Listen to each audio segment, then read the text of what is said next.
be over. She exploded in another manic struggle, drawing blood and shouts of pain and rage until a jackhammer collided with her jaw. Agony turned her brain into shrapnel.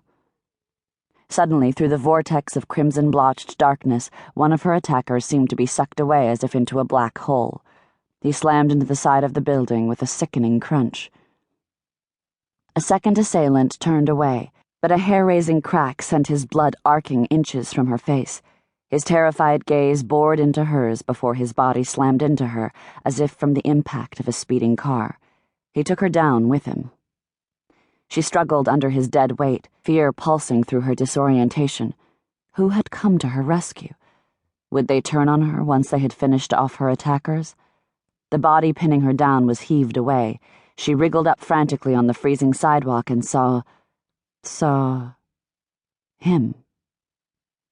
A fallen angel, huge, dark, ominous, frightening in his beauty, radiating power and menace, almost impossible to bear looking at, yet equally impossible to look away from. And she knew him. She'd known him all her life. But it couldn't be him.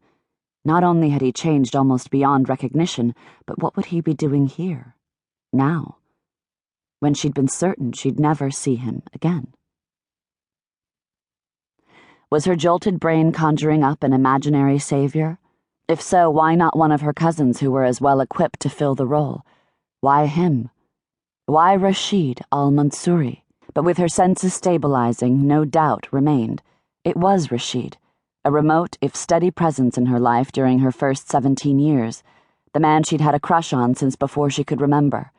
He was now facing the remaining two attackers like a monolith, his one-of-a-kind face carved from the coldness of the night, majestic head almost shaved, juggernaut body swathed in a coat that flapped around him like angry creatures from the abyss.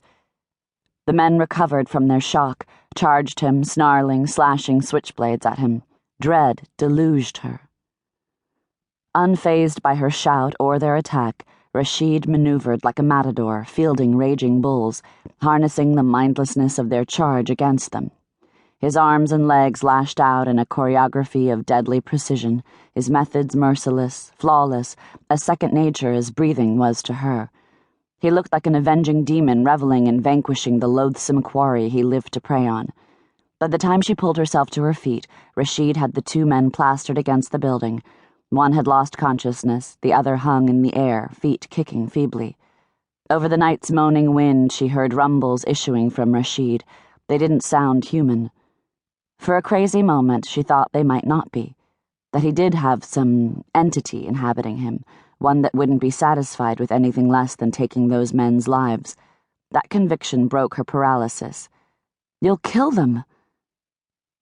At her choking protest, he turned his head and, Ya Rahman, merciful God, what had happened to him? He barely resembled the man she'd obsessed over all her life.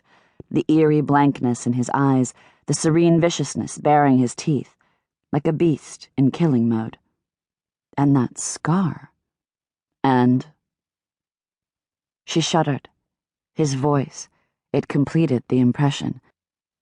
That some demon occupied him, had taken him over, was metamorphosing his body to suit its nature and needs, was using his voice to transmit its darkness and danger. This man who'd once been Rashid was serious in his question. He had no compunction about killing in principle, and not at all about snuffing out the lives of the thugs he'd conquered. There was no way to appeal to the mercy of this creature. He had none. Of that she was certain. She couldn't use fear of consequences either. She was as sure he felt no fear of any sort. He seemed to feel nothing but violence and vengeance. It was as if he'd stepped in to punish the criminals, not to save her, the victim. Only appealing to his logic remained. And there's no need. She could barely form words in her frozen, constricted throat. You've already beaten them to a pulp.